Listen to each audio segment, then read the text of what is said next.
నాకు మొదటి రెండు మాటలు అంటే వర్షించని మేఘం, శ్రమించని మేధావి.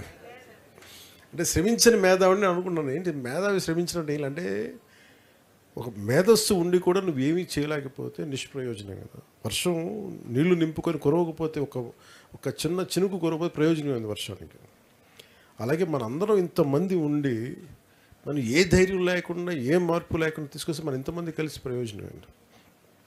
అది ఈ రోజున 10,000 మందికి మనం పదోన్నతులు ఇచ్చామంటే, ప్రమోషన్స్ ఇచ్చామంటే ఇది కొత్తగా మనం చేసింది కాదు. చాలామంది బ్లాక్స్ పెట్టేశారు. బతకాలు కావచ్చు, 40,000 రూపాయల నుంచి 5 లక్షల దాకా వసూలు చేస్తారంట. నాకు తెలియదు అది.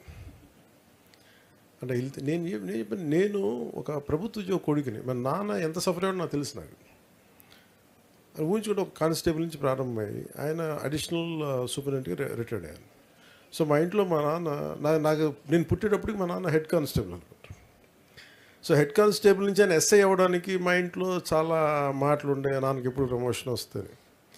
అలాగే ఆయన ఎస్ఐ నుంచి మెయిన్ ప్రిన్సిపల్ ఎస్ఐ అవ్వడానికి ఎంత, ఆ తర్వాత సిఐ. ఇది నాకు ఒక ప్రభుత్వ ఉద్యోగి ఇంట్లో ప్రమోషన్ కోసం ఎంత వెంపర్లాడతారు, ఎంత తహతలాడతారో నాకు బాగా తెలుసు. అంటే ఒక ప్రభుత్వ ఉద్యోగి కొడుకును కాబట్టి నేను ఆ కష్టాన్ని అర్థం చేసుకున్నాను. నేను కొంచెం ఇద్దరు కూర్చోకూడదని కొంచెం వెనకాల ఉండాలి, కొంచెం ఇబ్బంది అవుతుంది. కూర్చుంటారా? Thank you. మీ దగ్గర కూర్చోళ్ళు ఉన్నాయి, టెక్నిక్స్ ఉన్నాయి కానీ మీరు వాడట్లేదు అన్నా కదా.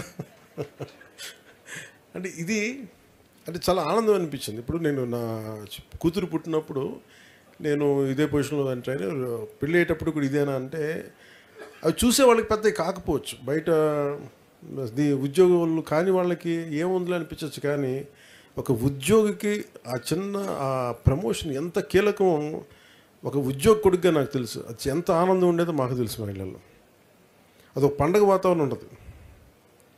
జీతాలు పెరగటాలు ఇవన్నీ కంటే కూడా ఏదో ఒక తృప్తి. మేము చేసిన ఒక ప్రతి మనిషి ఉన్న స్థాయి నుంచి ఒక అడుగు పైకి వెళ్ళాలనుకుంటారు అన్ని రకాలుగా. సో దాంట్లో భాగంగా భగవంతుడు మనం ఈరోజు ఇంత చేసామంటే ఎందుకు చెప్తున్నానంటే ఇది నేను చేశానని చెప్పట్లేదు.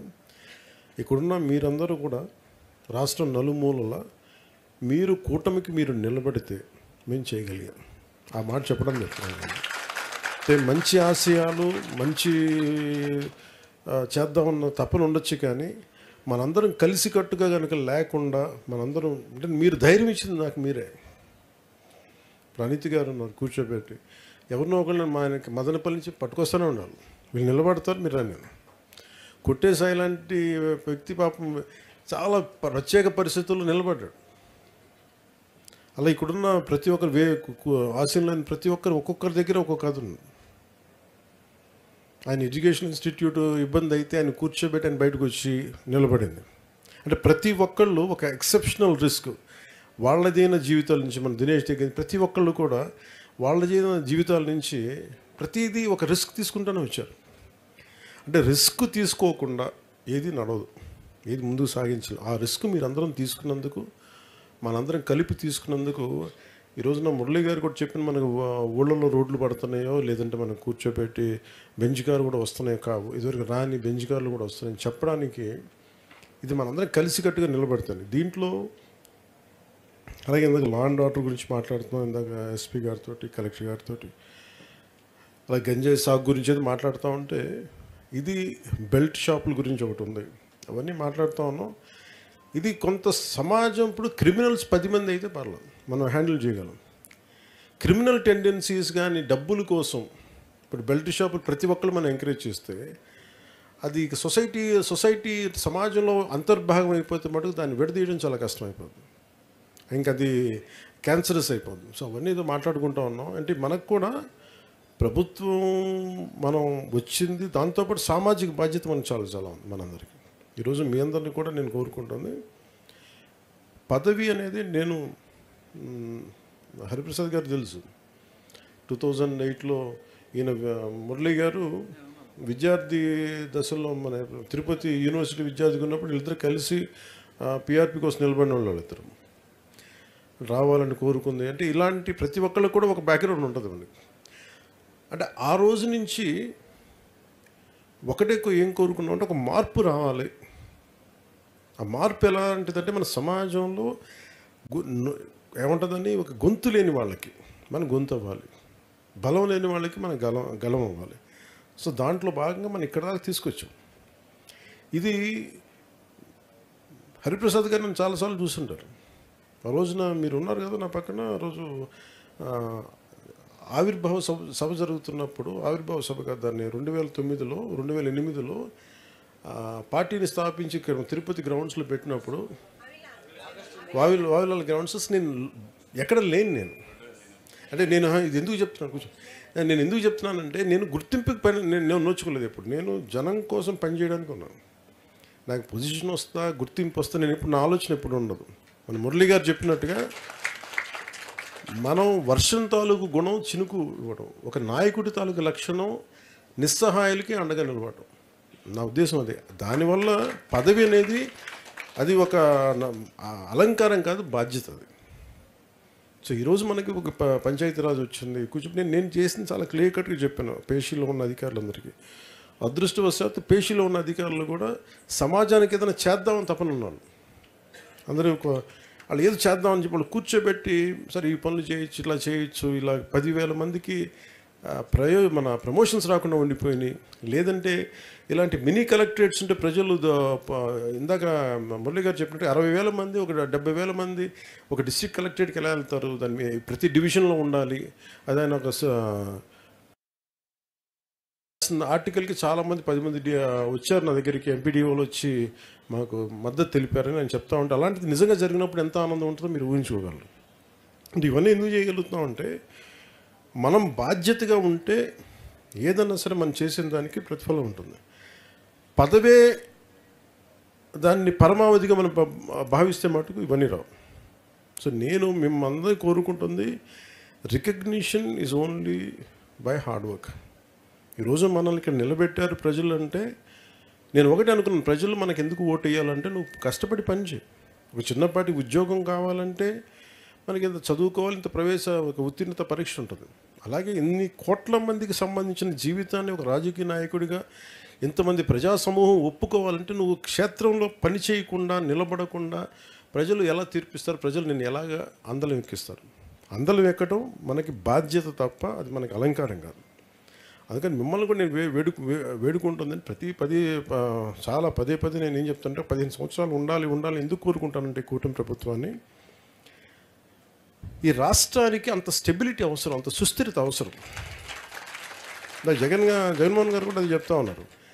ఇది మీరు జైలుకి వెళ్ళగానే నేను బెంగళూరు నుంచి మెసేజ్ ఇచ్చానని చెప్పడానికి ఏంటంటే, ఇది చాలా తప్పన పడుతున్నాం అందరం. రాష్ట్ర విభజన జరిగిన దగ్గరప్పటి నుంచి మీరే చూడండి, అడ్డగోలుగా శేషాచలం అడవులు నేను నరికేస్తుంటే ఇప్పటికీ మనకి దొరికిన సంపద చాలా 10% దొరికింది. అది 1,000 కోట్లు ఉంది. ఈ 20 సంవత్సరాలు 15 సంవత్సరాల్లో ఎన్ని 1,000 కోట్లు వెళ్ళిపోయిందో మనకు తెలియదు. అలా ఎక్కడికెక్కడ దీన్ని మనం కరెక్షన్ చేసుకోకుండా వెళ్ళిపోతే నెక్స్ట్ జనరేషన్కి మనం ఏమిస్తాం? సో మనందరి మీద సమిష్టి బాధ్యత అది ముఖ్యం. మీరు నన్ను నమ్మి వచ్చారు మీరందరూ. అంటే ఈ వ్యక్తి ఒక భావాన్ని మోస్తున్నాడని, ఆ భావం తాలూకు లక్ష్యం నాకు ఏంటంటే, నాకు ప్రజల్ని వారికి బలం ఇవ్వడం తప్ప, వారికి అండగా నిలబడటం తప్ప నాకు వేరే ఆలోచన లేదు నాకు. ఎందుకంటే 2008 నుంచి నేను ఉన్నాను. గుర్తింపు కోరుకోలేదు, మెంబర్షిప్ కోరుకోలేదు, ఏది కోరుకోలేదు, ఒక పదవి కానీ. కానీ నాకున్నది ఏంటంటే, అసలు ధైర్యం సమాజంలో కోల్పోతే మటుకు చాలా డేంజరస్. 5-6 మంది రౌడీలు వచ్చేసి సమాజాన్ని భయపెట్టేస్తాం. నువ్వు నా నియోజకవర్గంలో సాక్షాత్తు ఒక 3 సార్లు ముఖ్యమంత్రిగా చేసినప్పుడు చంద్రబాబు నాయుడు గారు ఒక నియోజకవర్గానికి నువ్వు రాలేవు, అడుగు పెట్టలేవు అంటే అది ఏమనుకోవాలి? అది ఎందుకంటే అది ఒక చంద్రబాబు గారికి జరిగినట్టు కాదు. ప్రతి ఒక్కరు రేపొద్దున పంచాయతీలో ఉండి ఇంకో వ్యక్తికి జరగచ్చు. నువ్వు పోటీ చేయలేవు పంచాయతీలో కదా, అది జరుగుతుంది. పంచాయతీల్లో పోటీ చేయడానికి భయపడ్డారు పోయినసారి. అందుకని జనసేన తాలూకు ముఖ్య లక్షణం ఏంటంటే కోల్పోతున్న ధైర్యాన్ని నింపడం. దానికి మీరందరూ లేకపోతే మటుకు నేనొక్కని ఎంత ధైర్యవంతునైనా సరే, మీలో లక్షణం లేకపోతే మనం ఈ రోజున ఈ స్థితిలో ఉండేవాళ్ళం. అందుకని ముఖ్యంగా మీ అందరికీ పేరున ధన్యవాదాలు తెలుపుకోండి. మీ కరేజ్ అంటే ఒక్కడికి ఉంటే అది వాడి కోపం, ఒక 10,000 మందికి వస్తే అదొక సమూహం తాలూకు శక్తి అది. సో అలాంటి సమూహాన్ని మనం ప్రతి ఊర్లో పెట్టుకుంటూ వెళ్తే ఈ రోజున కూటమి ప్రభుత్వం ఇంత బలంగా చేయగలుగుతుంది. మనం ఏ మంచి ఉద్దేశంతో పెట్టామో కానీ ఈ కూటమి కూడా కేంద్రానికి బలం అయిపోయింది. ఇంకెవ్వరి మీద ఆధారపడకుండా కూర్చోబెట్టి ఆంధ్రప్రదేశ్ నుంచి వచ్చే 21 మంది ఈ సభ్యులు ఎన్డీఏ ప్రభుత్వం ప్రధానమంత్రి గారి నేతృత్వంలో నడుస్తున్నారు. ఎన్డీఏ ప్రభుత్వానికి అది చాలా బలం అయిపోయింది. అంటే ఇది మనం చూడండి, ఎక్కడ చిన్నగా మొదలు పెడితే ఎక్కడ దాకా వచ్చిందో. అందుకని ఈరోజు మొదలుపెట్టిన కార్యక్రమం నాయకులు మీకు చూసారు మురళిగా ప్రతి ఊర్లో ఒక విభిన్నంగా ఉన్నారు. సో మనందరం విభిన్నమైన పార్టీల నుంచి వచ్చినాం, విభిన్నమైన, కానీ మనందరి ఉద్దేశం కామన్ మినిమం ప్రోగ్రామ్ కింద రాష్ట్రం బాగుండాలి, రాష్ట్రంలో అరాచకాలు ఉండకూడదు. ఇది మన అందరి ఉద్దేశం. సో దీంట్లో ఒక్కోసారి మన మధ్య మాట ఇచ్చి ఒక పార్టీలో ఉన్న నాయకులకే మనకి పడదు. ఒక్కోసారి నన్ను కూడా తిడుతూ ఉంటారు ఒక్కోసారి. అలాంటిది 3 పార్టీలు కలిసినాయి అంటే చిన్న ఉంటాయి కదా డిఫరెన్సెస్. దీని ఏంటంటే కూర్చోబెట్టి ఇప్పుడు ఒక ఊర్లో మురళి గారు లాంటి వాళ్ళు ఉంటారు, కొంచెం సామరస్యపూర్వకంగా కూర్చోబెట్టి మాట్లాడాలి మనుషులతోటి. ఏ గొడవ అయినా సరే చైనా ఇండియా మధ్య ఈ సరిహద్దు గొడవల్ని 18 సార్లు అవసరమైతే 20 రౌండ్లు కూర్చుంటారు స్పీచ్. సో మనం అందరం కూడా మినీ యుద్ధాలే చేయాలి, తప్పదు కదా. యుద్ధాలు అంటే కొట్టుకోవడాలు తిట్టుకోవడాలు కాదు, కానీ మనకి మాట డిస్కషన్ పెట్టాలి, డిబేట్ పెట్టాలి, ఒకసారి మాట్లాడాలి, బలాబలాలు చూసుకోవాలి. దాని ప్రకారం స్థానికంగా మన ఇంతమందికి పదవులు ఇవ్వగలిగాం మనందరం. అది టీడీపీ కావచ్చు, మనకి కావచ్చు, మనందరం. అదే కనుక మనందరం లేకుండా ఉండుంటే మీరు ఒకసారి ఊహించుకోండి, ఇంకొకరు ఎవరైనా వచ్చినట్టు ఏం జరిగి ఉండేది, అసలు ఉండేది కాదు కదా. సో అందుకని మీ అందరికి కూడా నేను మీకు అండగా ఉంటాను. అందుకని ప్రత్యేకించి ఏం చెప్పాను, ప్రతిసారి కలుస్తున్నప్పుడు మనం మాట్లాడుతున్నాం, ఆడవాడికి వెళ్ళిపోతున్నాం, కానీ ఈసారి కూర్చోబెట్టి ఒక్కొక్కరితో కూర్చొని మాట్లాడదాం.